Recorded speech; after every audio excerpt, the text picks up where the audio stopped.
राखेत न येणारा अमाप पैसा आणि त्या पैशातनं उभी राहिलेली बीडची संघटित गुन्हेगारी, मोकारपंथीचा कळस आणि थांब तुला घोडाच लावतो असं सांगणारे दंडात बेटकुळे असणारे बीडचे युवा, अमाप पैसा आणि त्या पैशाच्या जोरावरती वाल्मिक कराडचं उभं राहिलेलं प्रचंड मोठं साम्राज्य आणि त्याच जोरावरती तो करत असणाऱ्या आपल्याच मर्जीतल्या पोलिसांच्या बदल्या, खिशात असणारे राजकारणी, हा सारा बीडचा इतिहास किती लोकांना माहिती आहे? आता मात्र संतोष देशमुख यांच्या हत्या प्रकरणात वाल्मिक अण्णा आणि त्यांची मंडळी जेलमध्ये पोलिसांचा पाहुणचार घेत आहेत. तिथेही वाल्मिक कराडचा बोलबाला आहे.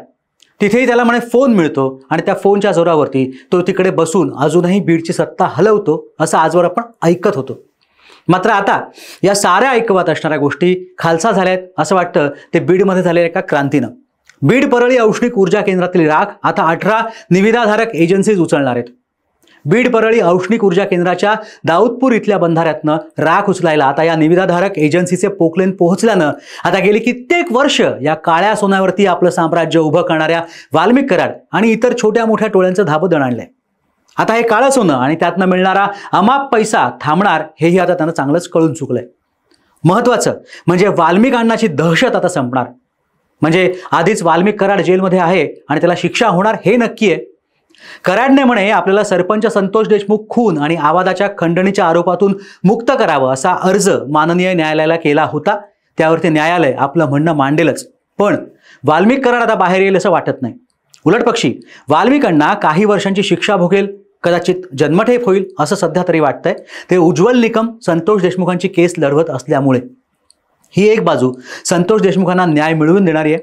मात्र बीडलाच आणखी एक प्रकरण पुन्हा एकदा पाहायला मिळालंय. वाल्मिक कराड जेलमध्ये, त्याची पिलावळ जेलमध्ये.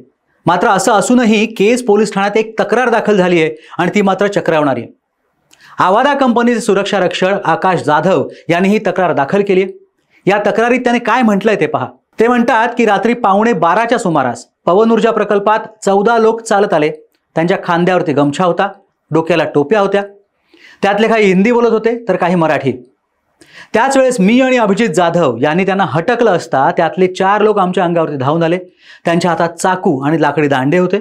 त्यांनी आमचे हातपाय बांधले आणि आवादा कंपनीच्या आवारातून त्यांनी 12,87,000 रुपयांची मालमत्ता चोरून नेली. या बातमीनं पोलीस चक्रावले. मग 20 पोलीस 25ांचा फौज फाटा आवादा कंपनीत तैनात करण्यात आलाय. आहे की नाही इंटरेस्टिंग बातमी? म्हणजे वाल्मिक कराड जेलमध्ये, मग हे असं करणारं ते टोळकं कोण?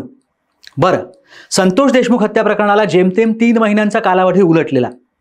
बीडच्या पालकमंत्रीपदी खुद्द उपमुख्यमंत्री अजित पवार आपल्याला इथली दहशत संपवायची अशा प्रकारचं वक्तव्य अजित पवार यांनी नुकतंच केलं होतं. म्हणजे इतकं सगळं होऊनही बीडमध्ये खंडणी, मारहाण आणि समोरच्याचं लुबाडणं हे प्रकार काही थांबायचं नाव घेत नाहीयेत. आवादा प्रकल्पाच्या जवळच्याच गावातल्या लोकांचा हा उद्योग असावा असं तिथल्या काही लोकांचं म्हणणं आहे. आता ही आवादा कंपनी आहे तरी कुठे असा प्रश्न पडला असेल तर ती आहे मस्साजोगला. इथेच संतोष देशमुखांनी घुले बंधूंना खंडणी मागू नका, लोकांच्या हाताला रोजगार मिळू द्या अशी विनंती केली होती. मग घुलेंनी त्यांच्यावरती हात उचलला होता आणि मग त्यातनं संतोष देशमुखांची हत्या झाली होती.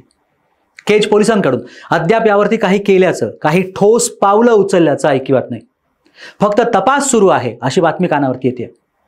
ही आता नवीन टोळी बीडमध्ये पुन्हा जन्माला येते की काय अशी शंका उपस्थित होण्यास वाव आहे. बीडमधलं वाल्मिक कराडचं राखेचं साम्राज्य खालसा झालंय का? की वाल्मिक कराडच्या फोनवरून त्या 18 निविदाधारक एजन्सींनी निविदा भरल्या आहेत? जेलमध्ये बसून वाल्मिक बीडचा कारभार चालवतोय अशी ओरड होतीये, ती खरी आहे का? वाल्मिक नाही, आपला संतोष देशमुख प्रकरणात काही संबंध नसल्यामुळे आपल्याला जामीन मिळावा यासाठी जो अर्ज केलाय त्यानुसार वाल्मिक जेल बाहेर येणार का? वाल्मिकच्या सांगण्यावरूनच तर आवादा कंपनीत चोरी झाली नसेल ना? या साऱ्या प्रश्नांवरती तुम्हाला काय वाटतं? व्हा व्यक्त, घेऊन टाकच्या कमेंट बॉक्समध्ये. आणि हा व्हिडिओ शेवटपर्यंत पाहिलात त्याबद्दल धन्यवाद.